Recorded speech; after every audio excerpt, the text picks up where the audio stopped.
Today on Locked On Hawkeyes, we got LeShun Daniels back in. We're going to talk a lot of Iowa football, get his perspective, the gambling investigation. What were those conversation likes for players when they told you don't gamble on sports? We'll get into that. The offseason and the lead up, getting back ready for June camp. A lot of guys will be arriving on campus. What is this time period like for Iowa football? All today on the Locked On Hawkeyes podcast.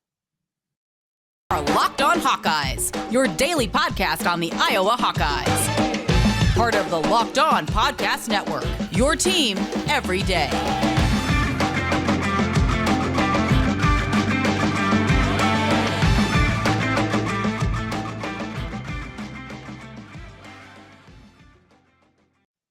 He's LeShun Daniels. I'm Trent Condon, and this is the Locked On Hawkeyes podcast. Thanks for making Locked On Hawkeyes your first listen every day. We're available wherever you get podcasts. You can also find us on YouTube. While you're there, make sure you hit that subscribe button. Helps us get in front of more Hawkeye fans. LeShun, good to catch up with you again. How are things? Yeah, it's always good to be on the pod. Things have been good. It's nice, starting to get some nice weather, which has been fantastic. Been able to be outside a bunch, and then just a bunch of work. Like literally feel like we work from sun up to sundown, just running away.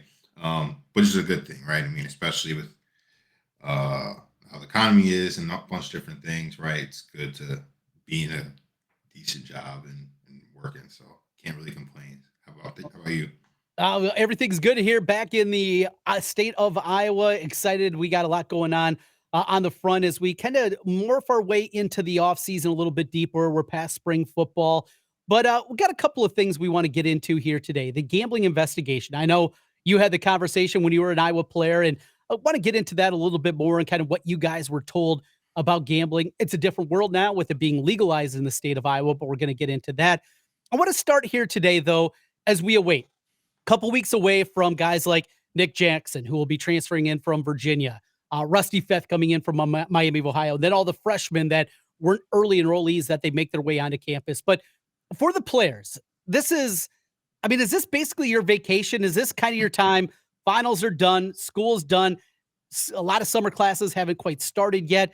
Is this a time where a lot of guys are going home? What's it like inside the football offices and this kind of lead up until the time we get back to June? What is this time like for the football players?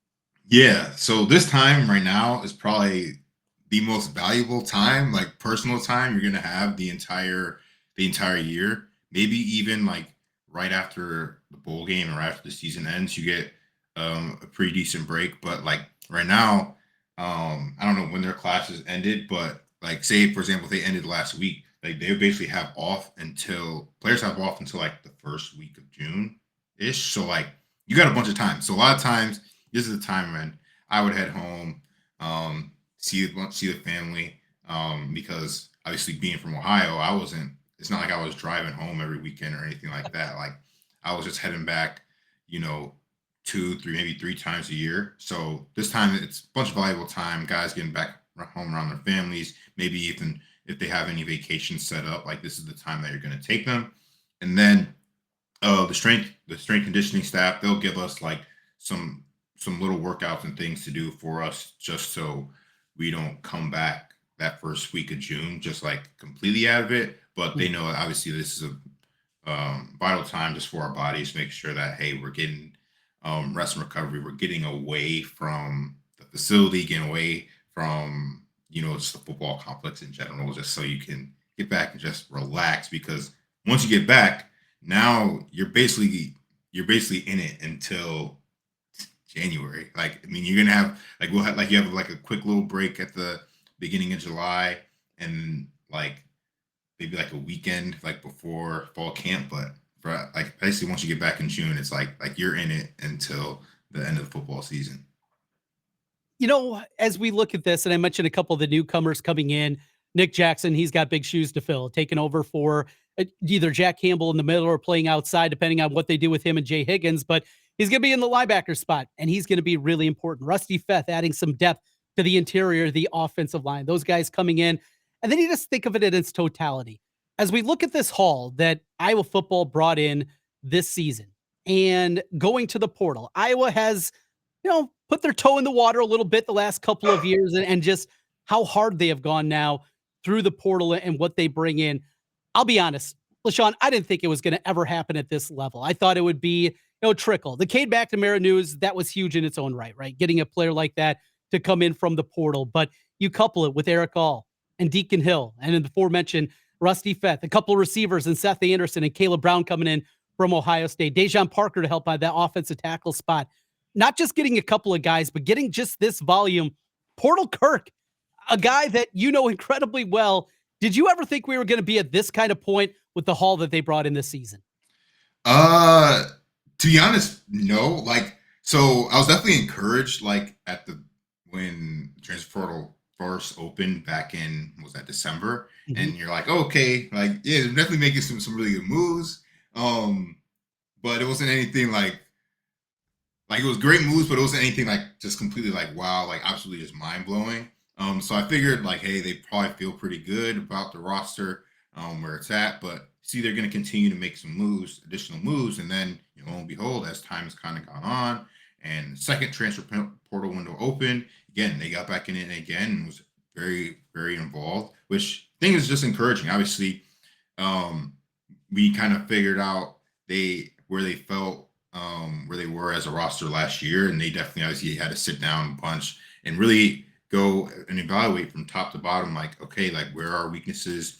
Where can we really look to improve, and what guys are available in the transfer portal that we're not sure that the people that we're bringing in, in our recruiting class, for high schoolers, are going to be able to make that immediate impact this upcoming year. So they obviously had to go out on the guys in the portal, and I think they found, a couple players that are definitely going to make a really quick immediate impact, and then some other guys that are going to be some really, really good depth pieces on the roster as they continue to go through the time at Iowa. So I think I was honestly genuinely surprised of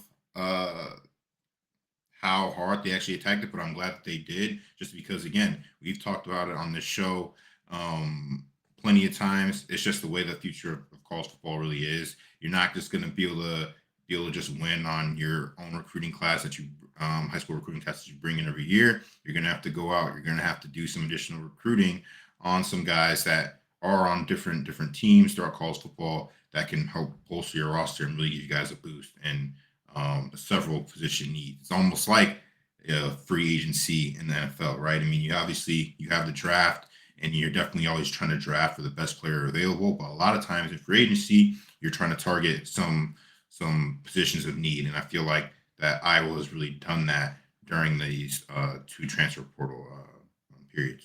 It's really cool too that Iowa kind of did it the Iowa way, right? It wasn't just going out there and looking for the flashiest things or the guys that had the most stars behind their name. It was, we want to know these guys, and not just guys that can help our football team, but also fit into culture, the Iowa culture, and what Kirk Ferentz builds time in and time out. It's not just a cliche, is it, at Iowa? It is something that's incredibly important to the program. Yeah. I mean, it's something that is drilled into you really from the day you get on campus, from any of the orientations, whether it's from the football staff or the academic staff or whoever is really involved with the program. It's a culture thing from top to bottom, and obviously you don't know exactly what's gonna exactly how each person is until you actually get them there and you're around them all the time, but you can definitely do a good chunk of due diligence. And Iowa's continually done that throughout the years. It's part of the reason why a bunch of the players that have played at Iowa always love to come back, right? They treat like family and different things like that, just because they've got that. Coach Ferentz has built such a strong culture at Iowa that the guys, they want to come back. They want to be around. They want to be involved in a variety of different things. And obviously getting players that are in right now that they have to be able to fit that mold. And obviously if they end up not, hey, they end up doing different things, and then that's okay too. But definitely the guys that you get in the building, they're guys that you want to have in the building. They're good people, and as well as being good football players. Let's continue our conversation and look at the football program and what you went through when gambling was different. It wasn't legal in the state of Iowa, but I know it was a conversation that was incredibly important that you guys had year after year. We're going to get into that as we continue here on the Locked On Hawkeyes podcast. and what is the latest in the investigation. We continue here in a moment with more Locked On Hawkeyes. Today's episode is brought to you by Birddogs. Now, LeShun, I don't know if you got the info. So Birddogs, they are our newest sponsor here on the Locked On Network. These are incredibly comfortable shorts, pants, and I just got a box in the mail. I just got the delivery notification. Now, I'm stuck here in the radio studio, so I haven't got my hands on them yet, but I'm pumped up about this one. We got a lot of great sponsors here. Birddogs, though, have you seen the info on these guys? They do shorts right, and I'm a guy that likes my casual gear. This is a pretty fun one, isn't it? Yeah, for sure. I mean, it's definitely a place I got to get some more gear from. Definitely some shorts. I love, especially as we get in, in summertime. I definitely love to have the legs out. So definitely got to invest in a bunch of shorts, and just add it to the collection. Got the stretchy fabric, make you look good, comfier than anything you're going to get shorts or pants wise, and the versatility from wear them to work out or wear them out hanging out with friends. They got you covered there. We will tell you more about it as we get our hands on them, and they're sitting on my front step right now. Excited to get my hands on Birddogs. Go to birddogs.com/LockedOnCollege, and when you enter the promo code LockedOnCollege, they're going to throw in a free custom Birddogs Yeti style tumbler with every order. That sounds pretty good as well. So looking forward to that, LeShun, and looking forward to this Iowa football season. But we do have questions going on right now. And one of the main questions that I continue to get, who's going to be in trouble for the gambling investigation? We did know that football is involved. At what realm? I've been told probably not any headliners, not anybody that would make you say, oh boy, this Hawkeye team is in trouble. But every one of the 85 scholarship guys are important. And we'll have more information, it sounds like, in the coming days. So going back to when you were playing at Iowa, legalized gambling in the state was not something that was there for sports wagering. PASPA, when that was overturned, completely changed things in Iowa, became one of the first states where sports wagering was legalized outside of course, Las Vegas and Nevada. What was it like? What were those conversations like? Because I've talked to plenty of people in the past. Everybody knew you can't gamble on sports. Yeah, I mean, like, in general, we knew, hey, in general, gambling isn't something we really participated in very often. I mean, even when we went to bowl games, they always gave us warnings about gambling, going to casinos and things like that. And sports gambling, although it's still gambling, it's obviously a lot closer to home because a lot of times that as a player you're probably going to be directly involved, whether it's obviously your type of play and people betting for or against you, right? And I would be lying if I sat up here and said that I was completely paid attention. I was locked in every single time that we had orientations, about those different things, about gambling. But in general, when you got out of the conversations, it just came down to, hey, don't even bother with it. Don't bother with sports gambling. It's not worth the risk. It's not worth the trouble. Obviously, once you get done playing, go ahead, do as you please. But as of right now, do not get involved with it. Just because, hey, I mean, a student athlete can be involved with it. There's a ton of different rules and regulations around it as betting as an athlete, and it just wasn't just not worth the headache. And trying to think of every exact situation of when you can and can't gamble. I mean, that's the same reason as what got some of those Lions football players in trouble as well. Because again, in the NFL, you can bet as a player, but you can't, there's certain rules that are for and against you. You can't bet on NFL games. Obviously, we saw that with Calvin Ridley a couple of years ago, got in trouble. And then you can't bet when you're on the plane. You can't gamble when you're in the team facility and things like that. So it's why have to deal with all of that when you can just say, forget it. I'm just not even going to bother with it. And I'll get into that realm once I'm done playing. So yeah, everyone definitely knows that you can't gamble. So it's not people didn't know. No, I'm a gambler. I think, LeShun, you've picked up on that in our conversations here over the last 9 months or so. I love to gamble. I gamble every single day, and it doesn't matter the sport. I'm always involved. Now, I'm a low-wager player. I don't put a lot of money into it. I'm not going to ever have anything where my mortgage is going to be in trouble or can't pay the daycare bill or anything like that.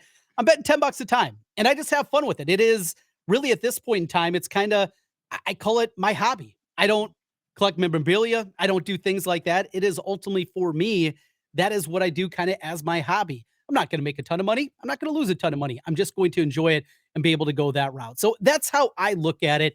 And with it being legalized and just the change in structure, do you believe that there should be a way that college athletes can bet on sports? Not their own teams, obviously, not even the sport that they play, and probably not even the school that they go to. You can't bet on the women's basketball team. There was rumblings that maybe that was something that some of these players were betting on Iowa to beat South Carolina, in the Final Four, things like that. But where if you're a football player and you want to bet on the NBA, you want to bet a baseball game and whatever the limits are, you can do that. Plus, the guys have a little more money these days to dabble in something like that. Are you somebody that you think the NCAA at minimum needs to relook at the way that this is put together and kind of the hard and fast rules that are out there? Well, I definitely think there should be something because, I can speak a little bit closer because NFL, and especially because my brother's still playing, so like Yeah. other conversations all the time, and you see all the advertisements throughout the games, or whether if it's on NFL Network or whatever, and you see this stuff. It's like DraftKings, it's FanDuel, it's whatever betting site that you guys use. Like all that stuff is being advertised, and how like it can't be that fair. Like if you're advertising all these different things, and the people that are employed that are actually doing all the stuff, that are making the money, and they can't take advantage of it, can definitely be frustrating. So now you come back to NCAA, and now you're looking at it like, okay, like there needs to be something around it, because now obviously like all this stuff is being promoted. It's being seen on commercials when you're playing games, when you're watching games, and all this stuff. And again, the people that are directly contributing to the outcome of this stuff can't partake in it. It's definitely something that needs to be looked at. But it's such a fine line with everything, because obviously as an athlete, you're typically going to have a lot better information than your average Joe, right? And now you got to have rules around that. And you talked about it. Obviously not betting on your team, or even other sports teams at the same university, things like that. So they're gonna have to come up with some type of rules and regulations. Or I don't think just outright not allowing them to do it. I don't think that that's very fair. But there's got to be something there, and it's got to be like a definitive line that players know what they can and can't do. So you kind of avoid the situation, and you avoid a bunch of guys getting in trouble for, again, doing things, taking part of what you said, a hobby. Because I can definitely hear that. Like it definitely does make watching some of the sports a little bit more entertaining, especially when you got a little something extra riding on it besides just a gut feeling. So Sean Daniels, Trent Condon with you here on Locked On Hawkeyes. We'll take a quick time out, continue our conversation in the gambling world. We talked about our odds from FanDuel, over-unders on football totals. There's some new odds out. The Big Ten West, who's going to win the division? We'll talk about that as we roll through here on Locked On Hawkeyes. Trent Condon and LeShun Daniels back with you one final time on the Locked On Hawkeyes podcast. Thanks for making Locked On Hawkeyes your first listen every day. Coming up tomorrow, you everydayers, we got you covered as we will talk about the Iowa baseball team. They open up a series here today against Northwestern. A sweep is important, not just because of the way that it sets up for the Big Ten standings as we get ready for next week in Omaha and the Big Ten tournament, but Northwestern stinks. Can't afford a loss against the Wildcats. All right, LeShun, wrapping up. So I've been talking here a lot last week or two about the over-under at FanDuel for every Big Ten team, including the Iowa Hawkeyes. Put them up on the screen here for our viewers on YouTube. You see Iowa there. 7.5 is the number. Very simply, Iowa, if you think they're going to win 8 games or more, you bet the over. If you think they're going to be 7 or 5 and worse, you bet the under. So that's all well and good. First of all, LeShun, I think that number is absolutely crazy. I don't think there is any reason at all that we should see that be the number currently out there. I don't get it. It doesn't make sense. They won 7 games last year in the regular season with some of the worst quarterback play and offensive play we've seen a Power 5 conference history. They just got to win one more game with an easier schedule.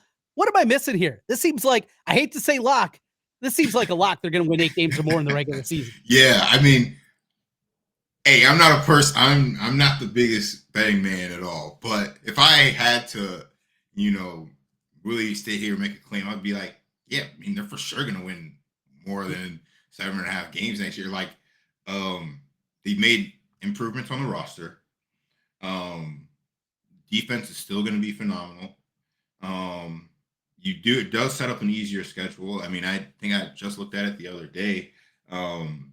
Maybe the biggest game of the year is the Penn State game in Happy Valley. So like it's a very, very favorable schedule. And if Iowa continues to do the Iowa thing, right, I feel like they're going to be all right. And I feel like every year whenever Iowa's had a year where it's been kind of like a disappointing end or just wasn't what kind of we expected, from not only inside the building but from general fans, I always feel like there's always this bounce back type of year where it's like Iowa brings its head back around and it's we're still here, we're still a really, really good football team. And I feel like this is setting up for that, for a good chance. So yeah, I don't know. I don't know how they got that line. I think they just figured, let's put all some of the regular Big Ten West teams, just throw them in there, just give them 7.5, 6.5 wins line, and then put Wisconsin at the top because they're Wisconsin. And that's how I feel like they went ahead and placed those lines. I really struggle with it. I do. I think the gap, and you can make an argument. Look, Wisconsin gets that game in Madison against Iowa. All right, there's an advantage. They're still going to be good defensively, but the transition that they're going through offensively, I struggle with that. Now, here's another thing. Not yet available. It will be soon at FanDuel. They will have the odds, not just to win the conference. Those are up right now. Iowa's 14-1 to win the Big Ten championship game, but they'll have division odds up. And there is another site that does have those up currently. Wisconsin's the betting favorite. They're plus 160, meaning you make a $100 bet or a $10 bet in my stake. You'd win $16 or 160. I was 3-1 though. I don't think the gap is that big. Wisconsin favorite, fine, but that big, I don't get it, LeShun. Iowa, what am I missing here? I'm also not the most optimistic guy. I think they're going to be really, really good this year. I think they have a chance to be 10-2, 11-1 good this season. Is it just that national narrative that we got to see it from Brian Ferentz? We have to see it out of this offense. It was just so bad the last 2 years. Does that remain, I guess, the question? I really feel like that's really honestly kind of what it's come down to. I mean, don't get me wrong. Obviously, Wisconsin, they've been a phenomenal program for a long time now. Mm-hmm. They brought in a great coach in Luke Fickell, who's done it. Been successful basically everywhere he's been.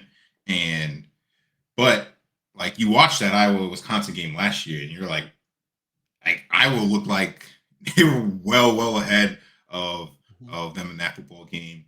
And Iowa improved their roster this offseason. Obviously, Wisconsin did as well. But Iowa improved the roster again. I feel like if Wisconsin is better, I feel like it's not they're not that big of a gap better than Iowa. So I really think it's going to come down to the offense and how they end up performing, because obviously everyone knows the comments about the offense, right? We talk about it every single opportunity we get. But if the offense is even just, marginally better than they were last year, which I think they have opportunity to do, because again, the line play wasn't great, quarterback play wasn't great. And you've made improvements at those key spots. I don't see how the gap's not closer, to be honest. So I'm believing they're right with you, and I think that they have the opportunity to be a really, really good football team this year. So, that's kind of where I'm at with it. We're in the same spot. Well, this is a good time for the players getting ready to make their way back for June. We're going to talk about that as well. Kind of when you get those new teammates in there, what's that like for the Iowa program? I want to get your perspective on that here in the coming weeks. Good catching up with you again, though, LeShun. Appreciate it. Yeah, it's always a great time. stay busy over there. And I saw that likeness is coming to the EA Sports College football game. So we'll get to actually play with Cade McNamara as he'll come back for another season next year, right? We'll be able to do that. Yeah, that's the hope, right? I mean, obviously it always comes down to the player's decision at the end of the day. But yeah, like pretty pumped about it. That's cool. Good stuff. LeShun Daniels, Trent Condon, thanks for joining us here on the Locked On Hawkeyes podcast. Every day is again, more coming your way as we'll wrap up the week tomorrow. We got you covered on the Iowa baseball front. Iowa softball also played in their tournament, postseason tournament. That's going on right now. We'll get you updated on that. And as always, plenty of football and basketball talk here on Locked On Hawkeyes. Thanks for making Locked On Hawkeyes your first listen every day. We'll talk to you again tomorrow. Go Hawks.